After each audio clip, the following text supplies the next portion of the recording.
నేను ఉద్యోగ కానీ అంతర్మాత్ర పూర్తి తయారు చేస్తాను ఎప్పుడైతే మీరు అవును ఓ బాలన్న నేను మీకు పోటీ తయారు చేయాలని నేను చూస్తాను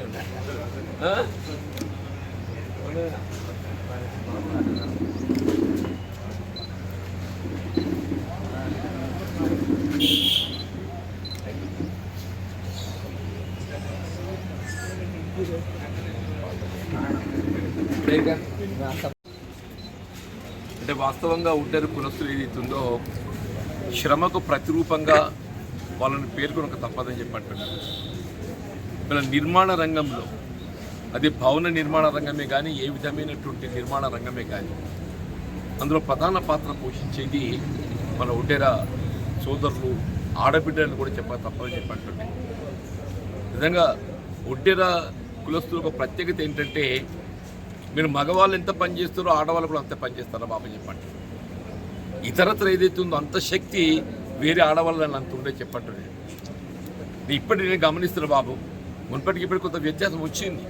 మీరు కూడా ఏదైతే దినవంతా శ్రమించి అంటే ఆళ్ళు మగలు భార్య భర్తలు కలిసి పనిపోతారు, ఆళ్ళు మగలు భార్య భర్తలు కలిసి పనిపోతారని చెప్పి అంటున్నారు.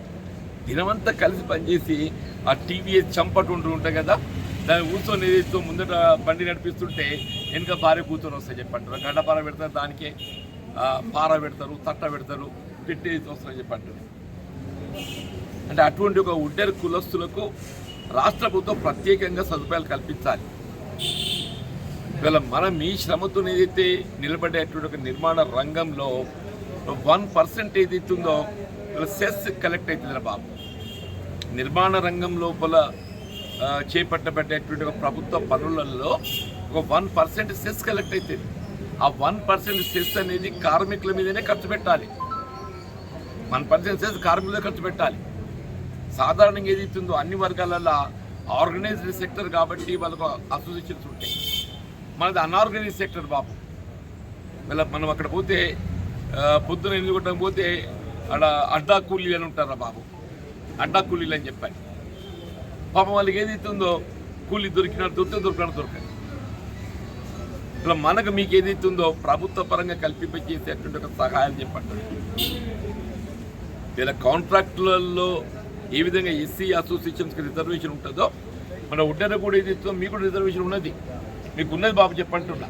కానీ మీరు వినియోగించుకోలేకపోతున్నాం. కొంత మీ లోపల ఉండేటువంటి ఒక అంటే పేదతనమైన కాకుండా చొరవ లేక మీరు వినియోగించుకోలేకపోతుంది. మీకు ప్రభుత్వం చే కల్పించబడే ఒక హక్కులు పూర్తి స్థాయిలో కల్పింపజేయడం నేను బాధ్యత భావిస్తామని చెప్పండి. మట్టి రవాణా కానీ ఇసుక రవాణా కానీ ఇవంతా ఏదైతుందో ప్రభుత్వం కొంత ఆంక్షలు సడలించాలని చెప్పంటుండే, ప్రభుత్వం కొంత ఆంక్షలు సడలించాలని చెప్పంటుండే. ప్రత్యేకించి అంతర్గమ ఒడ్డెర కాలనీకి సంబంధించి ఒడ్డెరతో బాగా సంబంధం. ఒకసారి గతం లోపల ఒక 5 సంవత్సరాల క్రితము నేను అక్కడ పోయింది. నేను ఇంత అమాయకత్వం కదా అని చెప్పంటే వాళ్ళు సంఘ భవనం నిర్మాణం చేసుకున్నారు. ఎక్కడైనా ఒక సంఘ భవనం నిర్మాణం చేయబడడం జరుగుతుందని చెప్పారంటే స్థానిక ప్రజాప్రతినిధులే కానీ ప్రభుత్వ పరంగా ఆర్థిక సహాయం పొంది నిర్మాణం చేసుకుంటారు. నేను ఆశ్చర్యమైన రాయిందని చెప్పంటే ₹1 కూడా ప్రభుత్వం సహాయం పొందలేదు, ₹1 కూడా ప్రభుత్వం సహాయం పొందలేదని చెప్పంటూ నేను వెంటనే చొరవ తీసుకున్నాక అప్పుడు నేను ఎమ్మెల్యేకి ఏసీడీపీ నిధులు ఉంటాయి, ఏసీడీపీ నిధుల్లోకి వెళ్ళి 3 లక్షలు పెడతా అని చెప్పి 3 లక్షలు పెట్టి మంజూరు ఇప్పించాలని చెప్పంటాను. ఆ చౌరస్తా లోపల ఏదైతుందో అక్కడ ఒక గాడి కట్టిండు, దానికి ఏదో పాప ఎన్ఆర్ఈజీఎస్లో మంజూరు అయింది, ఎన్ఆర్ఈజీఎస్ కార్యక్రమం ఇందులో మంజూరు అయింది. ఏదో ఆంక్షలతో ఏదైతుందో చేసిన పని కూడా బిల్లు రాకుండా ఇబ్బంది పెట్టిందని చెప్పి అంటుంది.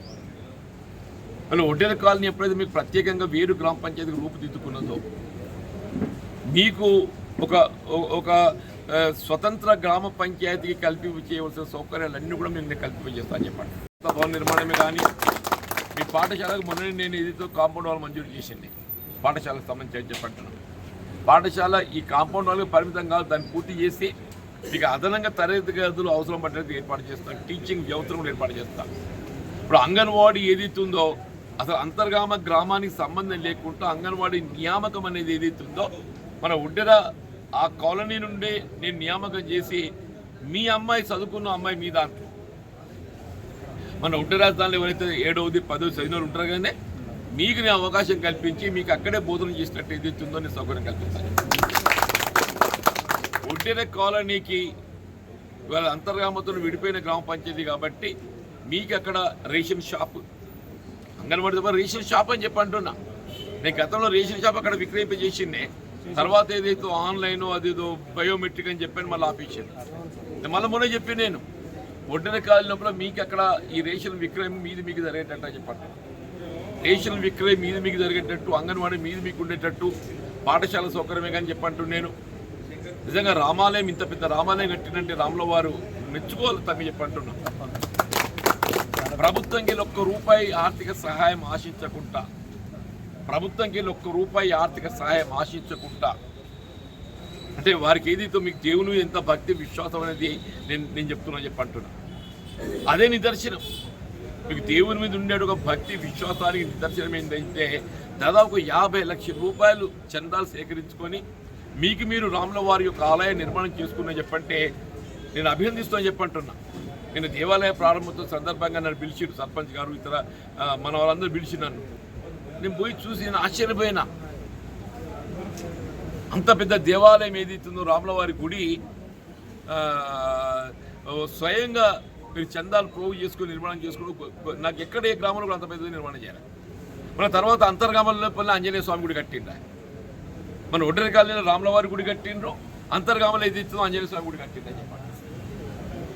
ఈ ప్రత్యేకత మీద అంతర్గామంలోది మీ అంతర్గంలో ప్రత్యేకత నేను చెప్పి అంటున్నాను. నేను సరే ప్రభుత్వం తర్వాత ముందు మన పని మనం చేసుకుందాం అని చెప్పి అంటున్నాను. రాముల వారికి ఏదైతుందో అది గుట్ట మీద ఉన్నది కాబట్టి వెహికల్స్ వాహనం పోయినాడు ఇబ్బంది ఏర్పడుతుందని చెప్పని మొన్న కాంగ్రెస్ ప్రభుత్వం ఏర్పడుతున్న రాష్ట్రం లోపల ప్రత్యేకంగా రేవంత్ రెడ్డి గారి దృష్టికి తీసుకెళ్లి నేను ₹20 లక్షల సీసీ రోడ్లు మంజూరు చేయించాను. రేవంత్ రెడ్డి గారి దృష్టికి తీసుకెళ్ళి మీరు మీ సొంత నిధులతోని రాముల వారి ఆలయం నిర్మాణం చేసుకున్నారో 20 లక్షలతో ఏదైతే సీసీ రోడ్ ఇప్పించారని చెప్పండి. మీరు రాముల వారి గుడికి సంబంధించి కూడా మీకు ప్రభుత్వంకి వెళ్ళి ఒక ₹50 లక్షల మంజూరు చేయించే ప్రయత్నం చేస్తామని చెప్పండి. అంతర్గామ ₹1 చెప్పింది. అంతర్గామాల వాళ్ళు ఏదో కమిటీ ఏర్పాటు చేసుకున్నారు. శేఖర్ రెడ్డి ఆ ఉప సర్పంచ్ గారి ఆధ్వర్యంలో కమిటీ ఏర్పాటు చేసుకున్నారు. దాన్ని చెల్లించాల్సిన CGF కాంట్రిబ్యూషన్ నిధులు కూడా వాళ్ళు సమకూర్చుకున్నారు. వాళ్ళు అంతర్గామ ఆంజనేయ స్వామికి ఏదైతే ₹1 నేను మంజూరీ ప్రతిపాదింప చేయడం జరుగుతుంది మంజూరీ అని చెప్పి పేర్కొనడం జరిగిందో మన రాముల వారి గుడికి కూడా నేను అదే CGF కామన్ గూడ్స్ ఫండ్ నిధుల నుండి ఒక ₹50 లక్షల నిధులు సమకూర్చే విధంగా నేను ప్రయత్నం చేస్తాను. దయచేసి రేపు పార్లమెంట్ ఎన్నిక నాకు అవకాశం వస్తుందని నేను కూడా ఊహించలేదు. కొన్ని శాతం ఎన్నికల్లో ఆశించిన ఫలితం పొందలేని పరిస్థితుల్లో కాంగ్రెస్ పార్టీ ఏదైతుందో నన్ను గుర్తించి నా యొక్క అంటే అనుభవాన్ని ఏదైతుందో ప్రజానీకానికి ఉపయోగపడే విధంగా నా పార్లమెంటు పోటీ చేసే అవకాశం కల్పించింది. నిజామాబాద్ పార్లమెంట్ నియోజకవర్గం నుండి మిమ్మల్ని అందరినీ కూడా నేను అంటే ఏది రాజకీయాలకు అతీతంగా మన ప్రాంతం అభివృద్ధి చెందడానికి ఒక అవకాశం లభిస్తుందని చెప్పండి. మన ప్రాంతానికి కావాల్సిన సౌకర్యాలు అనుభూతులు ప్రధాన బాధ్యత భావిస్తానని చెప్పండి. ఇలా మనం ఏదైతే బైపాస్ వేసుకుని నేను R&B రోడ్ మంత్రిగా ఉండడానికి ఏదైతుందో నాకుండే ఆలోచనతో దరూరు కాడికి వెళ్ళి తాటిపల్లి దాకా బైపాస్ చేసుకుని చెప్పండి. మన ఊరు కళకొచ్చింది, అంతర్గామ కళకొచ్చిందని చెప్పి అంటున్నా. రేపు భవిష్యత్తులో జగిత్యాల కంటే అంతర్గామ ప్రాధాన్యత సంతరించుకుంటుంది. రేపు భవిష్యత్తులో జగిత్యాల కంటే కూడా అంతర్గామ ప్రాధాన్యత సంతరించుకుంటా చెప్పంటున్నా. అందులో ఒడ్డెర కాలనీ చెప్పంటున్నా. అప్పుడు రాజశేఖర్ గారు ముఖ్యమంత్రి ఉండగా మీ ఊరికి వెళ్ళిపోయిండే చెప్పిన పల్లెపాటలో వారు కార్యక్రమం చేపట్టేటప్పుడు ఏదైతే ఉందో మన ఒడ్డెర కాలనీకి వెళ్ళిపోయి అక్కడ ముందర మామిడి తోట ఉన్న రైతు ఉంది. ఆ రైతుల మామిడి తోట భోజనం చేయించాలని చెప్పి అంటుండే.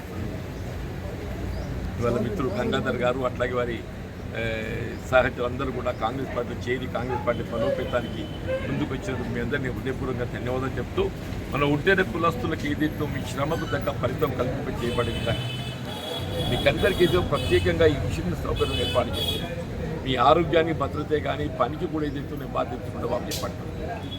మీరు అసంఘటిత కార్మికులు కాబట్టి ఏదైతుందో అసంఘటిత కార్మికులు కల్పించే సౌకర్యాన్ని కూడా మీకు కల్పిస్తుంది. నిర్మాణ రంగం లోపల ప్రధాన పాత్ర పోషించేది ఒడ్డెర కులస్తులు అని చెప్పండి. అసలు మీరు లేకుండా నిర్మాణ రంగమే లేదా బాబు చెప్పంటున్నా. మీరు లేకుండా నిర్మాణ రంగమే లేదని చెప్పంటున్నాను. అంత శ్రమించి పనిచేసే వాళ్ళు మా ఒడ్డెర జాతి. నిజంగా మీ ఆడబిడ్డలను చూస్తుంటే మాకైతే ఇంత అదనిపిస్తే కంటే వాళ్ళ శ్రమ, వాళ్ళు పడే కష్టం చూస్తుంటే ఇంత గడవర పట్టిందంటే మా ఇప్పుడు పల్లెటూరు మా రైతులు కూడా అంత పనిచేయరు అని చెప్పండి. మా రైతులు కూడా అంత పనిచేయరు, అంత గట్టిదంతో పనిచేస్తారని చెప్పండి. Thank you.